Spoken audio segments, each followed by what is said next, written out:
আসসালামু আলাইকুম রহমতুল্লাহ। প্রিয় খামারি ভাইয়েরা, আজকে আমরা আলোচনা করব গাভীর মিল্ক ফিভার বা দুগ্ধজ্বর নিয়ে।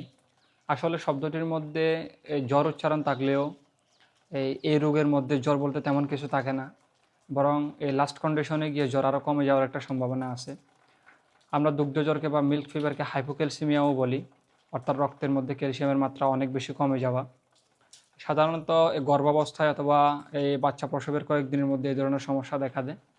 বিশেষ করে এই গর্ভাবস্থায় যখন তার বাচ্চা গ্রহণেস করে, তার যে ভ্রূণ গঠন হয় বাচ্চার, এক্ষেত্রে হিউজ একটা ক্যালসিয়ামের প্রয়োজন হয়। তো আমরা যদি এক্সটার্নালভাবে সাপ্লিমেন্টারি হিসেবে ক্যালসিয়াম দিতে না পারি, সাপোর্ট দিতে না পারি, তাহলে কিন্তু এই ক্যালসিয়ামের ঘাটতি হওয়ার একটা সম্ভাবনা আছে, যেটাকে আমরা মিল্ক ফিভার বলে থাকি।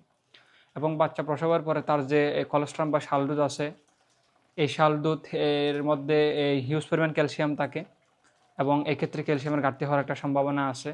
এবং এই যদি কোনো কারণে এই ক্যালসিয়ামের ঘাটতির তীব্র থেকে তীব্রতর পর্যায়ে চলে যায়, তখন গরু কিন্তু ল্যাটারাল রিকাম্বেন্সি অবস্থায় চলে যায়, অর্থাৎ মারা যাওয়ার একটা সম্ভাবনা থাকে।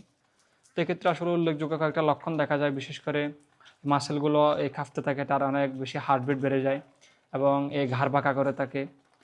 তো এক্ষেত্রে আমাদের অবশ্যই যদি এই প্রতিরোধ ব্যবস্থা গড়ে তুলতে চাই, আমাদেরকে এই গর্ভাবস্থা সাপ্লিমেন্টারি হিসেবে অবশ্যই ক্যালসিয়াম এবং ফসফরাস, ম্যাগনেসিয়াম এগুলো সাপ্লাই দিতে হবে, যাতে পরবর্তীতে ক্যালসিয়ামের কোনো ঘাটতি না হয়, এই বাচ্চার ভ্রূণ ভালোভাবে গঠন হয়, কলেস্ট্রমের মধ্যে এই যে পরিমাণ ক্যালসিয়াম চলে আসে তা আমরা সাপ্লাই দিতে পারি।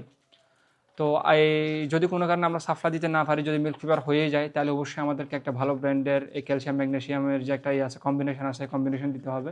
এবং তার যে ইমিউনিটি আছে, ইমিউনিটি গ্রো করার জন্য আমরা অ্যামাইনো অ্যাসিড দিতে পারি। এবং এই ক্যালসিয়াম অ্যাবজর্পশন হওয়ার জন্য আমরা AD3 ইঞ্জেকশন দিতে পারি, অথবা এই ভিটামিন ডি ইঞ্জেকশন দিতে পারি। তো এক্ষেত্রে অবশ্যই আমাদের খামারকে লাভবান করার জন্য আমাদেরকে অবশ্যই ক্যালসিয়াম সাপোর্ট দিতে হবে, তাহলে আমাদের খামার সবচেয়ে বেশি লাভবান হবে। ধন্যবাদ।